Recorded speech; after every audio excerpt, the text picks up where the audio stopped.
Non mais qu'est-ce qu'il y a, les marcheurs, là? Monsieur Jumel, voilà, je pense que votre temps de parole est largement écoulé. Exprimé 307, majorité 154, pour 214, contre 93. Et après ces débats particulièrement agités depuis lundi soir, les députés ont donc voté la transformation du pass sanitaire en pass vaccinal. Cela veut dire que désormais... Le vaccin devient obligatoire pour les plus de 12 ans, pour les activités de loisirs, les restaurants et les transports régionaux.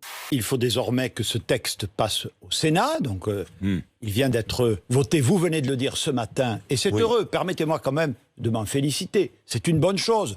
Moi j'aimerais bien qu'il emmerde d'autres gens, vous voyez, j'aimerais bien qu'il emmerde les caïds, les trafiquants de drogue, les types qui ont brûlé encore les voitures comme d'habitude à la Saint-Sylvestre. Les cafetiers et les restaurateurs, ils pourront vérifier les identités en cas de suspicion de faux pass sanitaires.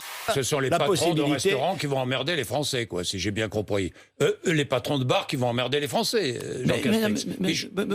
Si nous sommes tous citoyens, personne n'emmerdera personne. Bon. Mais dans quel monde allons-nous vivre à la fin? Tout le monde va contrôler tout le monde. Ça, c'est une société totalitaire. On est en train de basculer dans un système de discrimination où notre liberté, qui normalement est au-dessus de tout, va être conditionnée à un comportement de santé.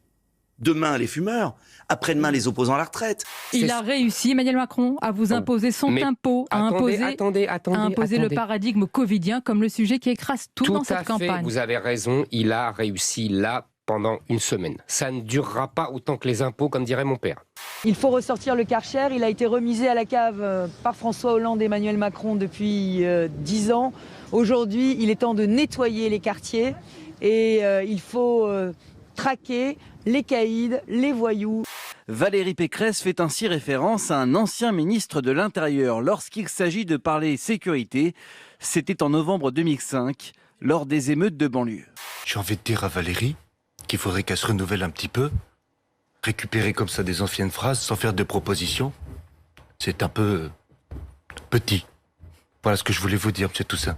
La couleur, la police d'écriture, le logo, tout y est, sauf que ces sachets saisis par la gendarmerie du Vaucluse sont siglés Haribeu. Le fameux slogan a même été habilement remplacé. On peut y lire Haribeu, c'est beau la vie, il y a de la weed et du touchy. Monsieur Ciotti, dites-moi, le coup du Karcher, c'est votre idée ? Non, c'est l'idée de Valérie Pécresse, c'est une bonne idée. Mais c'est pas mon idée, je revendique pas toutes les idées. C'est pas votre idée, mais c'est votre victoire, j'imagine. Madame Pécresse refait le cirque de Nicolas Sarkozy, de Jacques Chirac. C'est la même chose, des mots, et il n'y aura pas de résultat. Impossible bientôt dans certains pays d'y échapper, sous peine d'amende. En Italie, obligation vaccinale pour les plus de 50 ans à partir du 15 février. Brigitte Bardot, elle, assume totalement le fait de ne pas être vaccinée. C'est ce qu'elle dit dans le magazine Gala. Ah non, je suis allergique à tous les produits chimiques. Même si vous refusez les produits chimiques, si vous attrapez le Covid, c'est ça là. C'est finalement l'honneur de la France, c'est que vous serez soigné et que vous serez pris en charge, même si vous avez refusé de vous faire vacciner. Même quand j'ai voyagé en Afrique, j'ai refusé de le faire contre la fièvre jaune. Mon médecin de l'époque m'avait rédigé un faux certificat. La vaccination est en train de devenir une religion et c'est des comportements religieux qu'on voit avec des gens qui sont devenus des missionnaires de la vaccination. La bonne nouvelle, c'est qu'on est à 95 jours d'en finir avec ce virus liberticide qui est appelé le macronisme.